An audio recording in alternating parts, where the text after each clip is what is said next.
শহীদ মিনারে গত বছর উপস্থিত থেকেও আমরা একে অপরকে চিনতে পারি নাই, কিন্তু এই গণঅভ্যুত্থান আমাদের সকলের প্রাণকে একত্র করে দিয়েছে। আপনাদের সাথে আমাদের এই আত্মিক সম্পর্ক কখনো মোছার নয়। শহীদের আকাঙ্ক্ষা দিয়ে, শহীদ পরিবারের চাওয়া দিয়ে একটি রাজনৈতিক দল হিসেবে এনসিপি গড়ে উঠছে। আহতদের পরামর্শের ভিত্তিতে এনসিপি গড়ে উঠছে এবং সেই সাথে প্রতিটি জেলায় যত ভাই বোনেরা রাস্তায় নেমে এসেছিলেন, যত শহীদ পরিবাররা আমাদের সাথে দেখা করার জন্য আকাঙ্ক্ষা নিয়ে বসেছিলেন, সকলের সাথে আমরা দেখা করে এসেছি। এবং আমরা এও বলতে চাই, আমরা বাতাসের আধ্যাত্মিক মর্যাদা বুঝি। প্রতিটি জেলার বাতাস আমাদের গায়ে লেগেছে, প্রতিটি জেলার অভ্যুত্থানের বাতাস গায়ে নিয়ে আজকে আমাদের সামনে আমরা উপস্থিত হয়েছি এবং প্রতিটি জেলার আকাঙ্ক্ষা নিয়ে আপনাদের সামনে আমরা উপস্থিত হয়েছি। এই আকাঙ্ক্ষার ভিত্তিতে এনসিপি গড়ে উঠছে এবং এই আকাঙ্ক্ষার ভিত্তিতে আমাদের ইশতেহার আপনাদের সামনে আজকে প্রেজেন্ট করা হবে।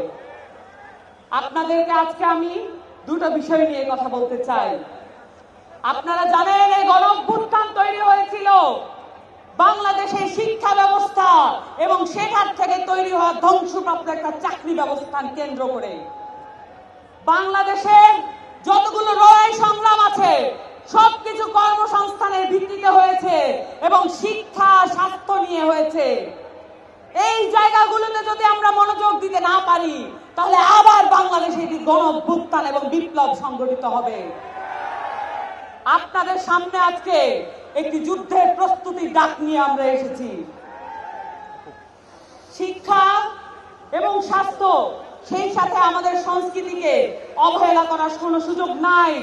আপনারা জানেন, বাংলাদেশ আওয়ামী লীগ এই ফ্যাসিস্ট দলটি বাংলাদেশের শিক্ষা এবং বাংলাদেশের সংস্কৃতিকে ধ্বংসপ্রাপ্ত করার জন্য বাংলাদেশের প্রত্যেকটা রাষ্ট্রীয় প্রতিষ্ঠানকে ব্যবহৃত করেছে।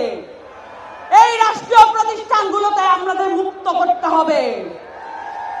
আমরা এটা জানি, শিক্ষার সাথে হেকমতের সম্পর্ক।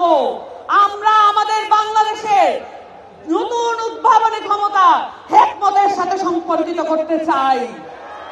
বাংলাদেশের শিক্ষা হবে সার্বজনীন। এই শিক্ষা শুধুমাত্র কতিপয় ব্যক্তিকে জাতে উঠা টুলস হিসেবে ব্যবহৃত হবে না। এই শিক্ষা হবে প্রত্যেকটা মানুষের।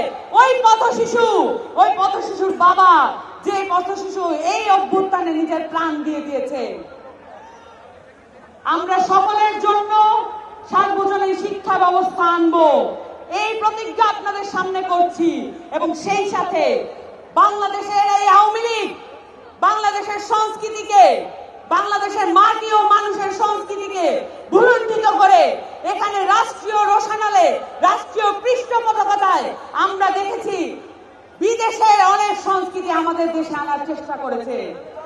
আমরা দেখেছি বাঙালি জাতীয়তাবাদের নামে বাংলাদেশে একটি এমন সংস্কৃতি গড়ে তোলা হয়েছে যেখানে আমাদের মাইজ ভান্ডারি গান নাই, যেখানে আমাদের আব্দুল করিমরা নাই, যেখানে আমাদের রমেশ শীলরা নাই। আমরা এমন সংস্কৃতি গড়ে তুলতে চাই যেখানে আমাদের গণঅভ্যুত্থানের কথা লেখা থাকবে, যেখানে আমাদের গণঅভ্যুত্থানের সংস্কৃতি লেখা থাকবে। এবং সেই সাথে আপনাদের সামনে আজকে ঘোষণা দিতে চাই, বাংলার এই ইয়াজিদ শেখ হাসিনার বিচার আমাদের সকলে মিলে আদায় করে থাকতে হবে। এই ইয়াজিদ শেখ হাসিনা বাংলাদেশের মাটিতে বিচারের আওতায় আসবে। আমরা এই যুদ্ধের আহ্বান নিয়ে আপনাদের কাছে এসেছি, কারণ আমরা মাঠ ছেড়ে যাই নাই, রাজপথ ছেড়ে যাই নাই এবং রাজপথ ছেড়ে যাব না ইনশাআল্লাহ।